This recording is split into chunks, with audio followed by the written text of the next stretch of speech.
విద్యాలయ పలాస తరగతులు ప్రారంభోత్సవ కార్యక్రమానికి హాజరైన శ్రీకాకుళం జిల్లా young and dynamic collector Swapnil Dinakar Punkar గారికి, మనందరి అభిమాన నాయకురాలు, నీతి నిజాయితీ రాజకీయాలకు పేరైన గౌతు కుటుంబం నుంచి విచ్చేసిన మూడో తరం సేవకురాలు సిక్కోలు శివంగి, మన పలాస శాసనసభ్యురాలు శ్రీమతి గౌతు శిరీషక్క గారికి, అలాగే మన కేంద్రీయ విద్యాలయ సిబ్బందికి, వేదికను అలంకరించిన పెద్దలకు, విద్యార్థులకు, తల్లిదండ్రులు, విశిష్టాతిథులందరికీ పవిత్ర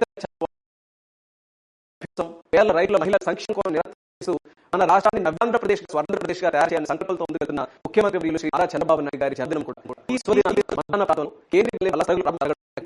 ఒక శ్రీకాకుళం జిల్లా వాసిగా ఈ నాకు ఎంతో గర్వకారణమైన శ్రీకాకుళం జిల్లా ముఖ్యంగా మన ప్రాంతం నుంచి ఎంతో మంది కేంద్ర ప్రభుత్వ సంస్థలు, ఆర్మీలో, సెంట్రల్ ఫోర్సెస్, అలాగే రైల్వేలో సేవలు అందిస్తున్నారు. నేను ఎంపీగా ఉన్నప్పుడు ఆర్మీ ఫోర్సెస్ వారు ఏ ప్రాంతం నుంచి ఎక్కువ మంది పనిచేస్తున్నారని దానికి సమాధానం మన శ్రీకాకుళం.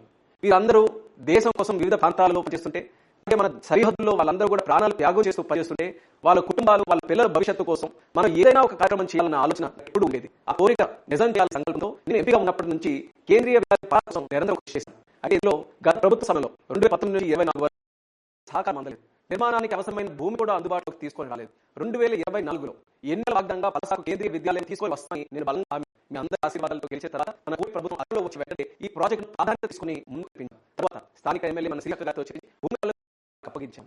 మన పిల్లలకు మంచి విద్య అందించాలని, మా భవిష్యత్తు ఉండాలన్న ఆలోచనతో శిరీషక్క గారు కూడా స్థానికంగా ఉన్న సమస్యలన్నింటినీ కూడా ఎదుర్కొని నడుము బిగించి ప్రతి సమస్యకు ఒక పరిష్కారం తీసుకొని వచ్చి ఈ భూమిని కేటాయించడానికి కూడా కీలకమైనటువంటి పాత్ర పోషించారు. ఈ సందర్భంగా శిరీషక్క గారికి కూడా ప్రత్యేక ధన్యవాదాలు తెలియజేస్తున్నాను. అలాగే మన జిల్లా కలెక్టర్ స్వప్నిల్ దినకర్ గారు, జిల్లా యాంత్రాంగం, కీ అధికారులతో, రైల్వే శాఖతో సమన్వయం చేసుకుని క్షేత్రస్థాయిలో సమస్యలన్నింటినీ కూడా మొత్తం పరిష్కరించడానికి ఆయన కూడా ఎంతో కృషి చేశారు, సహకరించారు. అందరి సహకారంతో వెంటనే పలాసలో భూమిని సమకూర్చి కేంద్రీయ విద్యాలయ నిర్మాణానికి మన స్థలం వాళ్ళందరికీ కూడా చూపించగలిగాం. అప్పుడు అక్టోబర్ 2025లో కేంద్ర కేబినెట్ ద్వారా మన ప్రధానమంత్రి శ్రీ నరేంద్ర మోదీ గారి ఆశీస్సులతో, విద్యాశాఖ మంత్రివర్యులు ధర్మేంద్ర ప్రధాని గారి తాలూకా సహకారంతో దేశంలో 57 కేంద్ర విద్యాలయాలు శాంక్షన్ చేపడితే అందులో మన పలాస కేవీని మనం అందరం సాధించుకున్నాం.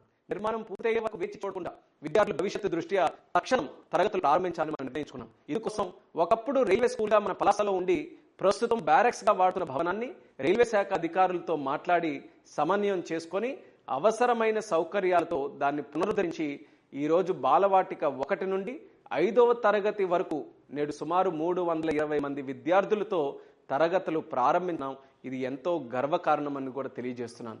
రెవెన్యూ, రైల్వేస్, కేవీ సంఘటన్, ఇలా పలు డిపార్ట్మెంట్లతో, ఎమ్మెల్యే గారితో, నాతో చాలా చక్కగా సమన్వయం చేసుకొని తరగతుల్ని, ఈ యొక్క క్లాసెస్ ప్రారంభించడానికి అన్ని రకాలుగా కృషి చేసి సహకారం అందించిన మన కలెక్టర్ స్వప్నిల్ దినకర్ గారికి కూడా ప్రత్యేక అభినందనలు, ధన్యవాదాలు కూడా ఈ సందర్భంగా తెలియజేస్తున్నాను.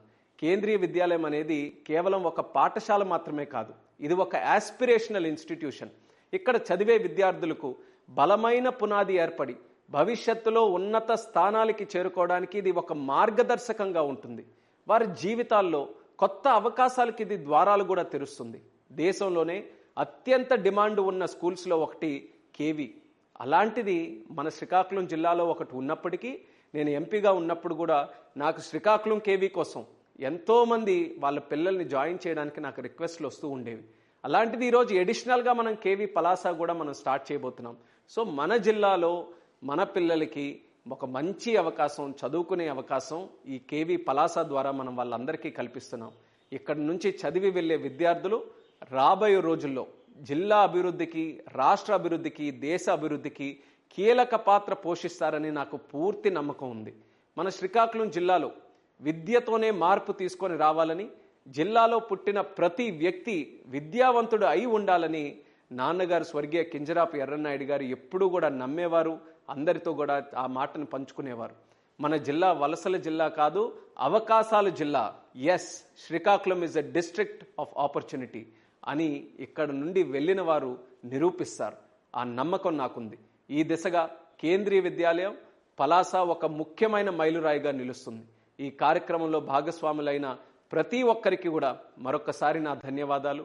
మన పిల్లల భవిష్యత్తు ఉజ్వలంగా ఉండాలని, రానున్న రోజుల్లో జిల్లాకి సంబంధించిన మరిన్ని ప్రాజెక్టులు తీసుకొని వస్తానని మీ అందరికీ కూడా హామీ ఇస్తూ, ఈ శుభ సందర్భం మీ అందరితో పాటు నేను కూడా పాల్పంచుకోవాలని, ఆ ఆనంద క్షణాల్లో నేను కూడా భాగస్వాములు అవ్వాలని ఎంతో ఆకాంక్షిస్తూ ఈ కార్యక్రమం పెట్టుకున్నాను. నేను కూడా ఇక్కడికి వచ్చేయాలని అనుకున్నాను. కానీ సడన్గా మన ముఖ్యమంత్రి వర్యులు చంద్రబాబు నాయుడు గారితో తమిళనాడు వెళ్లే కార్యక్రమం రావడం వల్ల నేను ప్రత్యక్షంగా ఇందులో పాల్గొనలేనప్పటికీ నా మాటల ద్వారానైనా ఈ కార్యక్రమంలో నేను పాల్గొనాలని ఈ వీడియో మెసేజ్ మీ అందరికీ కూడా పంపిస్తున్నాను.